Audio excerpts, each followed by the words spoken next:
Olá pessoal, hoje nós vamos ver alguns estilos de liderança e ao final nós vamos refletir sobre qual o melhor estilo de liderança.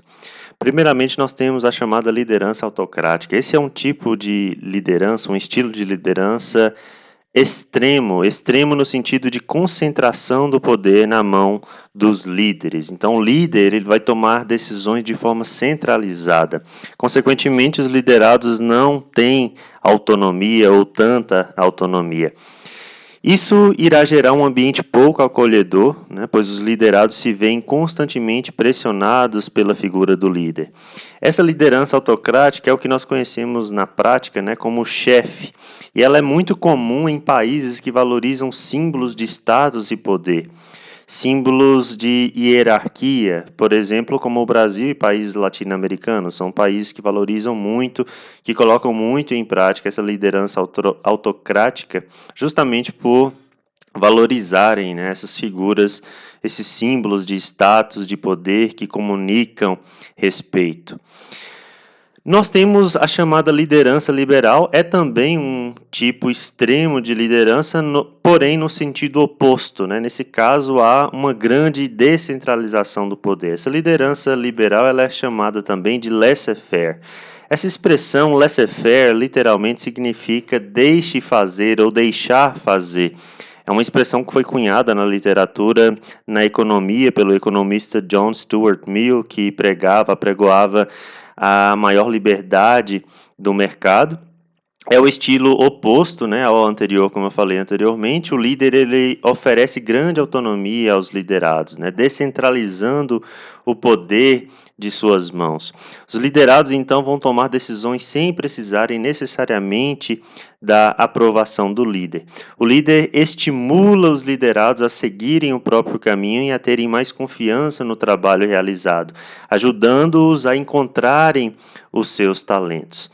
Já a liderança democrática poderia ser considerado um meio termo dos dois anteriores. Nós temos a liderança autocrática, que é o extremo da centralização do poder na mão do líder.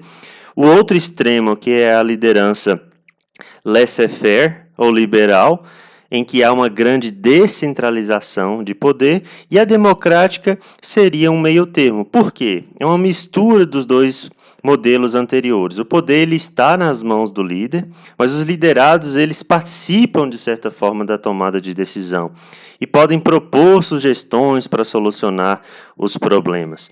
Então, uma coisa muito importante a ser salientada é que a decisão final ela continua cabendo ao líder. Embora os liderados participem com sugestões da solução de problemas, a decisão final continua cabendo ao líder, por isso que é um meio termo dos dois estilos anteriores.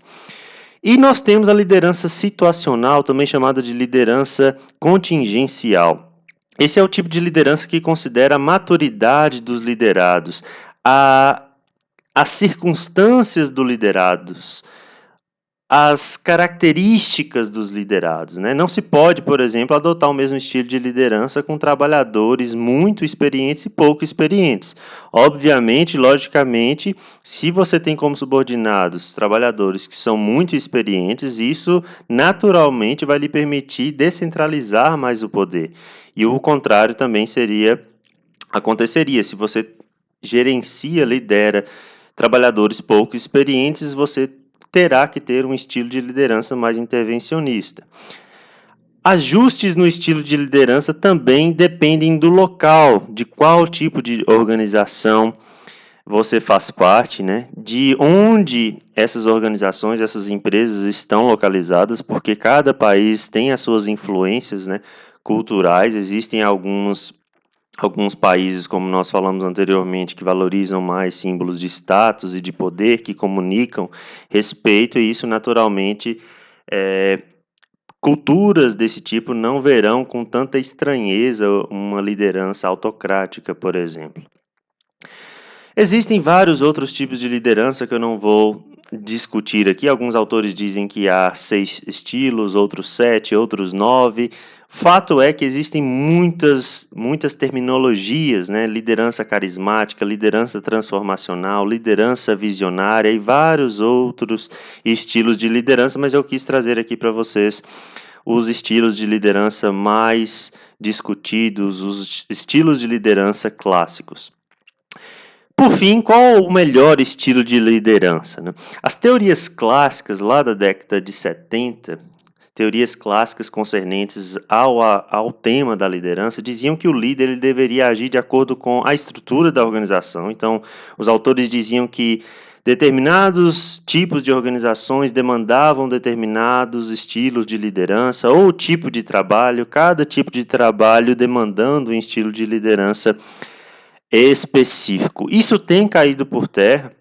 Hoje valoriza-se a adaptabilidade. E se a gente está falando de adaptabilidade, nós vamos nos lembrar daquele último estilo de liderança que nós vimos aqui, o contingencial, o situacional, aquele que leva em conta, que leva em consideração as características do cenário em que você atua, as características dos liderados. Existe uma teoria chamada de Event-Based Management Theory, ou teoria da gestão baseada em eventos. Eventos, nesse caso aqui, significa situações, ou seja, o líder ele precisa agir ou adotar estilos de liderança condizentes com a situação, com o evento que ele está lidando naquele momento. Então, embora você faça parte de um tipo de organização que caracteristicamente apresenta uma estrutura que demande um estilo de liderança específico, você como líder, a depender da situação, do evento que você lida no dia a dia, você precisará adotar um estilo de liderança diferente. Então, eu diria que o melhor estilo de liderança, ou aquele que pelo menos é mais compatível com a virtude da adaptabilidade, que é valorizada muito hoje, é a liderança situacional, é você se adaptar às circunstâncias, aos eventos, às situações que você está enfrentando, ao cenário de qual você faz parte. Pessoal, se vocês tiverem dúvidas, postem nos comentários, eu terei prazer de respondê-los. Muito obrigado pela atenção e um grande abraço.